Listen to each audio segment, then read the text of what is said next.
Welcome. You may be wondering what you're going to learn today. Well, today you are going to learn how to be a great Santa or Mrs. Claus. How do I make Santa and Mrs. Claus come to life? Well, to answer this important question, let's hear from someone very close to the source, Mrs. Claus herself. Thank you, Mrs. Claus, for joining us. And thank you for having me, Lisa. You're very welcome. Well, Mrs. Claus, you may or may not know, but there are plenty of folks out there that dress up and emulate your dear husband and you so that they too can go out and spread Christmas cheer. I was wondering if you had a piece or two of advice so that they can be spreading the holiday cheer as well as you do. Oh, why, thank you. I've had many years with the care and keeping of Santa, and some of the things that I have noticed in particular is that Santa is kind, he is jolly, full of energy, and loves to laugh. Oh, that's wonderful, Mrs. Claus. That is very true. Santa is very kind. He is very jolly, always has lots of energy, and he loves to laugh. But how does one translate those characteristics into their performance at an event? Well, let's think about it. First of all, let's talk about kind. Where does kindness come from? That's right, it comes from your heart. So as you go out into your events, make sure that you yourself are feeling full of kind and loving energy and are always aware of all of the guests that surround you at each event. And what about jolly? I think jolly is a little bit like having a light bulb inside of you and always finding the merriment in the moment and making sure that you shine throughout that whole room and keep up that energy. Energy is very important. You are there to share the energy and connect with each and every person that's at that event. And what about the laugh? Santa has a very special laugh. One of the things that I always dread is if I hear a Santa go, ho, ho, ho. That is just not funny. You must find that deep laugh within your own soul and your own belly. Wouldn't you agree with me, Mrs. Claus? Absolutely. An authentic laugh is very important. Absolutely. Now, let's move on to Santa's appearance. We want to talk about what Santa wears.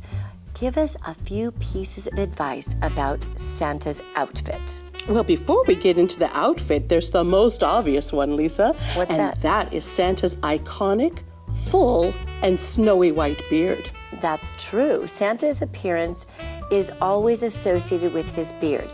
Can you give us some advice on how to keep his beard so full, snowy white, and always fresh and clean? Oh, absolutely. Now, some of our Santas may need to go and see a hair care professional to make sure it's just white enough for the season. And that does need to be maintained all throughout the holiday season. And after eating, make sure you don't save any of those snacks in your beard. Make sure that it is well brushed out. Speaking of brushing, a good combing every day and conditioning is always recommended. And start growing those beards in the late summertime or early fall for the best full, beautiful beard. That's great advice. Now, what about personal hygiene and cleanliness? That's also a very important point for our Santas, wouldn't you say, Mrs. Claus? Oh yes, brushing your teeth daily and flossing, using mouthwash and peppermints when you're going to an event is very, very important. Besides, they like when you smell like peppermint. That is associated with the North Pole. Always have lots of fresh candy canes on hand. Wonderful. Now, what about the actual Santa suit itself? Oh, that's a great question. You want to be sure to have a very nice and professional, comfortable, and very stylish suit. You want to make sure it's of high quality, and boot toppers are not necessarily a good choice. You want to make sure you have great boots with the fur on the top, and then what really adds to it is a fabulous leather belt with a great buckle. Oh, I do love those leather belts. One of the things that's very important to remember, Santas and Mrs. Clauses, is to always pay a lot of attention to detail when you go out to spread the Christmas spirit. It's important to notice the area between your gloves and your cuff. Make sure that there is no skin showing. Long gloves are a good option for this. The same goes with the top of your boot and the cover and the furry part of your suit. Make sure that no one can peek and see your silly socks, even though, Santa loves silly socks. Just make sure to always check all of the details before you get ready to go out for an event, and that you look ready for each and every event. Is there anything else you would like to add for that, Mrs. Claus? There's lots of do's, but there are a few don'ts. Well, that's the difference between being on the nice and the naughty list. That's right. Let's go ahead and talk about some of those don'ts that can get you on the naughty list. Okay.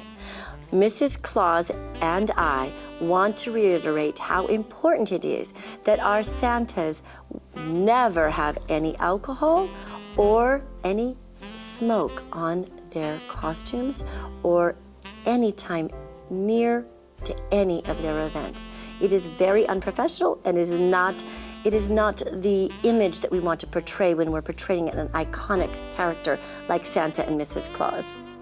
Well said. Yes, yes. And we always must make sure that our language is very appropriate and always well chosen. Wouldn't you agree with me, Mrs. Claus? Oh, sugars, yes. Oh, sugars, yes. Wonderful. Well, thank you all very much for listening to our appearance section of our video today.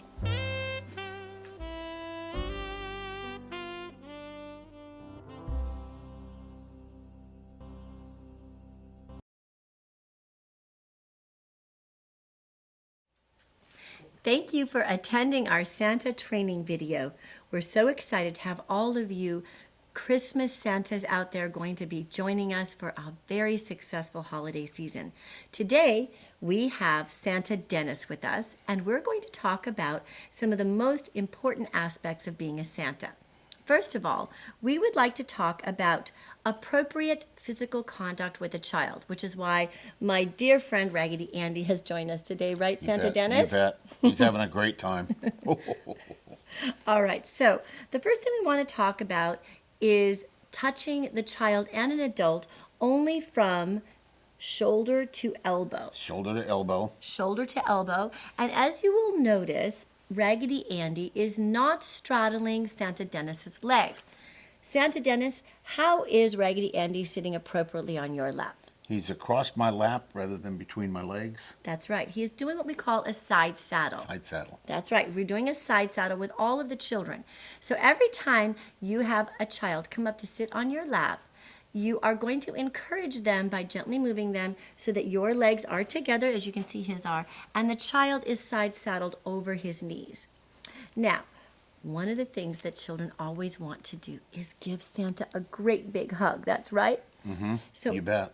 of course, if a little boy or a little girl comes running at you and they're going to give you a great big frontal hug, what are you going to do? You're going to Turn sideways. And give them a side hug. That's right, a side hug. So keep in mind, always do side hugs. Now, what if a little girl wants to give Santa a great big kiss? On the cheek. That's right, you kiss him on the cheek. I've often found that one of the best ways to do appropriate physical contact with little guys and gals is the high five or the fist bump. Can you demonstrate fist bumps for us? Oh, fist bump? Yeah, That's like that. We're going to do like this and then...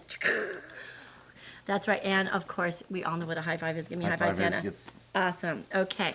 So Santa is a very, very important figure in the lives of children. And so one of the things that parents always want is the iconic crying baby photo. Even if a child is absolutely terrified and doesn't want to sit on your lap, we're going to take a little bit of time right now to talk about what to do with the crying baby photos. Can you please explain a couple of times when that's happened to you at either a mall or an event? Well, they put the baby was crying and obviously didn't want to be anywhere near me and became stiff. As soon as they tried to put him on, the child would just slide right to the ground and lay on the ground. And I just had the parent come over beside me and hold the kid beside me rather than on my lap and take the photos out. The kids cried, but it wasn't me being holding the kid so I'm not traumatizing the child. That's right. So there's always a lovely way to explain to children in your character voice how to avoid. We only want to have a positive impact on children and not a negative impact on children. And we always want to go with safety first. Now, if you have any more detailed questions on that, you can contact your supervisor directly. Okay, now we're also going to talk about imposing our personal beliefs and our own religious, spiritual, and personal beliefs and political beliefs. Many times, Santa, as the iconic character, will be engaged by clients on a political level. Can you please explain to me how we avoid that? Well, Santa's up in the North Pole, and there's really no geographical location for him to be political with. That's right. And he's so busy all the time that he just really doesn't have time to get into it, so it's best not to talk about it. Right, it's really good. You always talk about you're very busy with making toys for the children and you've got a lot of lists that you must attend to. But the most important thing is we want to avoid any kind of commentary on a religious or political topic. Okay, now let's see if there's any other things that we want to talk about today. Oh, I know. Being on time. On time. Okay. You don't want to be. Santa does not show up late. It's not very good. It's not at You all can have Santa. you can have the client be late, but the Santa's not the one that should be late. Right. Now, of course, as you know, there are always situations where you might be going from one event to another, or you might be running late, or there might be traffic, or your sleigh might be having some issues. One of the things that's most important is client communication.